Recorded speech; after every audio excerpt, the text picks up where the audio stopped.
la loi des séries, vous avez animé d'autres émissions Non, pour l'instant on anime que la loi des séries. Okay. C'est 1h30 toutes les semaines, donc ouais, c'est déjà pas mal. C'est déjà pas mal. Et vous avez quel type de parcours, enfin comment, j'imagine que c'est assez varié dans l'équipe. Dans l'équipe, ouais. Moi j'ai un parcours, j'ai fait des études d'audiovisuel, j'ai fait des études d'histoire, et voilà, et après j'ai fait mes armes dans plusieurs médias, notamment du web, mais web radio, site internet, blog, un parcours assez, pas classique, mais enfin aujourd'hui qui est assez courant, quoi. D'accord. Et puis dedans il y a aussi des journalistes comme Eleonore, Anaëlle est comédienne, et Fred dirige un site web sur le cinéma et les séries. Là, le but de l'émission, c'est vraiment de décrypter un peu toutes les séries qui sortent. On est beaucoup axé sur les fictions françaises, puisqu'on essaye de recevoir toutes les semaines les équipes, les séries qui sortent sur les grandes chaînes de télé. Donc on les reçoit, les producteurs, les auteurs, les acteurs. Donc voilà, et on prend le temps avec eux de décrypter un peu comment ils fabriquent les séries. D'accord. Donc voilà, on fait ça depuis 1 an et demi, et puis de temps en temps on ouvre sur les séries américaines, avec des interviews, avec des dossiers comme on fait aujourd'hui d'ailleurs, pas sur une série française. D'accord. Donc voilà, mais c'est vraiment assez large, hein. Enfin, on parle de tout. Il y a des chroniques qui permettent de revenir sur des séries américaines, il y a des chroniques qui reviennent sur les dessins animés, enfin voilà, c'est vraiment un spectre assez large. Donc on essaie d'avoir des profils qui soient assez divers en termes de tranche d'âge, histoire de ne pas avoir toujours les mêmes séries qui ressortent.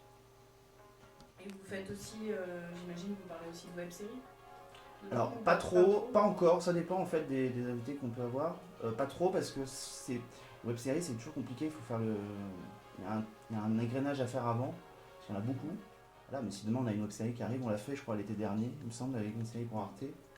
Mais voilà, parce que en fait c'est les chaînes qui ont fait l'égrenage pour nous avant, quoi. Oui. Donc ça permet de nous focaliser sur les projets qui sont peut-être un peu plus sûrs, ou alors on va se focaliser sur la web-série d'un comédien qu'on a déjà reçu pour une série et qui a lancé son projet, et voilà, ça peut être long. C'est diffusé tous les mercredis à 11h, donc de 11h à midi on a la première partie sur la série, et de midi à midi et demi, soit on a une deuxième équipe qui vient, c'est pour ça qu'on a augmenté à 1h30 depuis la rentrée, soit on a des chroniques, soit on a les invités qui sont plutôt des animateurs télé, des journalistes, des chanteurs qui viennent pour parler des séries de leur enfance, enfin, voilà, donc on peut avoir ce prisme-là. Pour l'instant, on n'en a pas fait beaucoup, mais on en a quand même eu quelques-uns. Et puis parfois, c'est carrément une émission entière consacrée à un invité. Enfin, on a eu au mois de mars, on a eu Olivier Marchal, il est resté quasiment 1h30 dans l'émission. Donc... Puis il y a des émissions à thème aussi. Et il y a des émissions à thème, effectivement.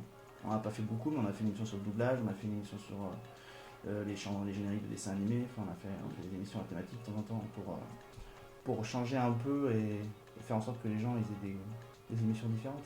Et vous concertez tous pour le choix des... En général, c'est l'actu qui nous guide.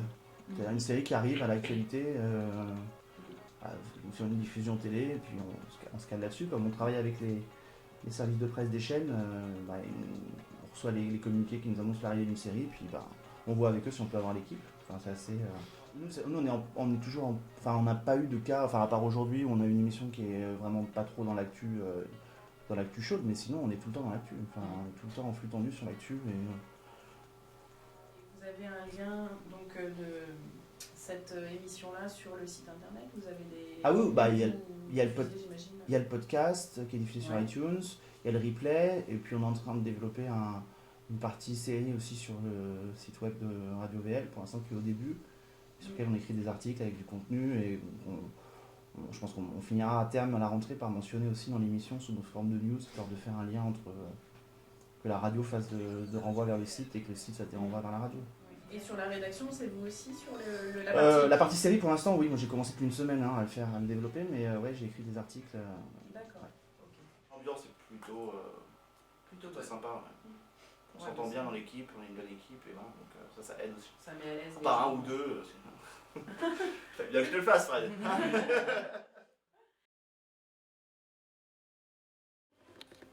Bonjour à tous, soyez bienvenus dans la loi des séries, votre émission 100% série qui décortique chaque semaine les séries. Salut Léonore. Salut Alex, salut à tous et bienvenue dans la loi des séries, épisode 70. Et oui déjà, toujours en compagnie d'Anaëlle et Fred. Salut à tous les deux. Salut. Salut. Merci.